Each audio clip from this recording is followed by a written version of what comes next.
Good morning, welcome to Saurabh sir classes. मैं हूं चीनू ठाकुर और हम लोगों ने इससे प्रीवियस वीडियो में डिस्कस किया था एसबीआई पीओ के नोटिफिकेशन के बारे में कि इसकी लास्ट डेट 16 जनवरी है, तो फटाफट से फॉर्म फिलअप करना था। इस वीडियो में आपको मैं डिटेल से बताने वाली हूँ इसकी फर्दर वैकेंसी कितनी कैटेगरी में आई है, क्या क्या टोटल नंबर्स हैं, वो सारी चीजें। तो चलिए फटाफट से डिस्कस करते हैं। टोटल जो सीट्स हैं 600 सीट्स है। ठीक है, ये बात आप याद रखिए, 600 सीट्स है, जिसमें जो रेगुलर टाइप के हैं वो है SC 87, ST 43, OBC 158, EWS यानी economic week section 58, UR general category 240। तो टोटल हो गए 586 और बैकलॉग के लिए जो वैकेंसी है वो 14 है टोटल। ठीक है, तो टोटल कितना हो जाता है, 600 टोटल हो जाता है। ये तो है आपका रिक्वायरमेंट जो कि ये 600 पोस्ट का हो गया। अब बात करते हैं इसकी एलिजिबिलिटी क्राइटेरिया की। तो एसबीओ पीओ के लिए आपका जो एलिजिबिलिटी क्राइटेरिया है उसमें मिनिमम एज है आपकी 21 ईयर्स। ठीक है, और मैक्सिमम एज है आपका 30 ईयर्स। ये जो एज आप काउंट करते हैं ये बिल्कुल आप ध्यान से कीजिएगा, क्योंकि कई बार ऐसा हुआ है कि फॉर्म जो है वो निष्क्रिय हो जाते हैं, फॉर्म फिलअप कर देते हैं, वो डेट जो होती है आप किस तरह कैलकुलेट करते हैं वो वहां नहीं चलेगा ना, वहां का कैलकुलेशन आपका पर्टिकुलर ईयर के हिसाब से होता है। ठीक है, तो 1 जनवरी 2025 के हिसाब से आप उसकी एज कैलकुलेट कीजिएगा। तो ये आपका एज लिमिट दिया गया है। इसके अलावा एज रिलैक्सेशन भी है, जैसे SC ST के लिए 5 इयर्स का एज रिलैक्सेशन है। ओबीसी जो है, जो नॉन क्रीमी लेयर्स होती है, उनके लिए 3 साल का एज रिलैक्सेशन दिया गया है। यानी कि अगर मिनिमम एज 21 ईयर्स है, ठीक है, और मैक्सिमम एज अगर 30 ईयर्स है, तो मैक्सिमम एज 33 होगा ओबीसी के लिए और SC के लिए होगा 35।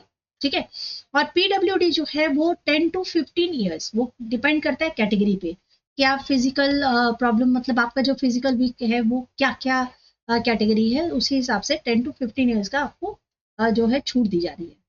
तो ये आपका एजुकेशनल क्वालिफिकेशन है, इस चार्ट को ध्यान से समझिएगा। Candidate must hold a bachelor degree, ये एकदम ध्यान रखिएगा कि किसी भी रिकॉग्नाइज यूनिवर्सिटी से, और इक्विवेलेंट क्वालिफिकेशन, ठीक है, दोनों हो सकता है।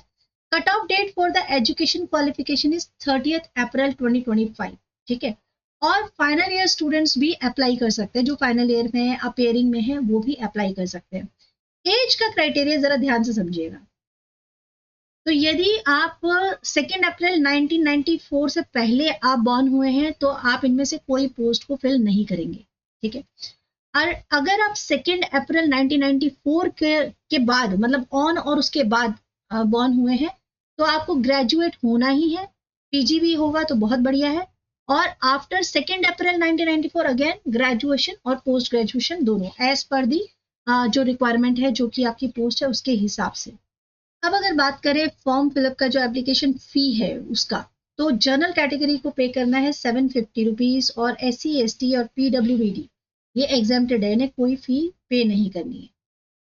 सिलेक्शन प्रोसेस जो है प्रोबेशनरी ऑफिसर्स के लिए phase 1, phase 2, phase 3, total 3 phase है।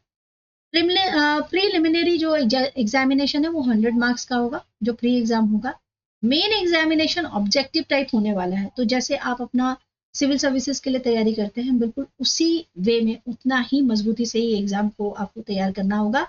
ऑब्जेक्टिव इसके रहने वाले हैं 200 मार्क्स, और डिस्क्रिप्टिव रहेगा 50 मार्क्स का। देखो मैं इसलिए कह रही हूँ यूपीएससी का, क्योंकि गवर्नमेंट एग्जाम का जो ये मतलब वैकेंसीज होती हैं बार बार नहीं निकलती, ये मौके बार बार नहीं आते, तो आपको आपका 100% देना है। फेज 3 में आपका साइकोमेट्रिक टेस्ट होगा, ग्रुप एक्सरसाइज भी हो सकती है, और उसके बाद इंटरव्यू। तो ये पूरा आपका जो पीओ ऑफिसर का जो स्टेट बैंक में एग्जामिनेशन पैटर्न होता है, ये सारा आपका एग्जामिनेशन पैटर्न इस तरह रहने वाला है। एग्जाम की जो डेट्स हैं वो भी मैं आपको यहाँ पर बता देती हूँ। तो एग्जाम की डेट वो जो है, वो मेन एग्जाम की डेट 2025 अब 8 से 15 मार्च का प्री एग्जाम है, और जो फाइनल एग्जाम होगा वो अप्रैल से मई का रहने वाला है। ठीक है, ये एक चार्ट और देख लेते हैं, जो प्रीलिम्स आपका एग्जाम होने वाला है उसका एग्जाम पैटर्न।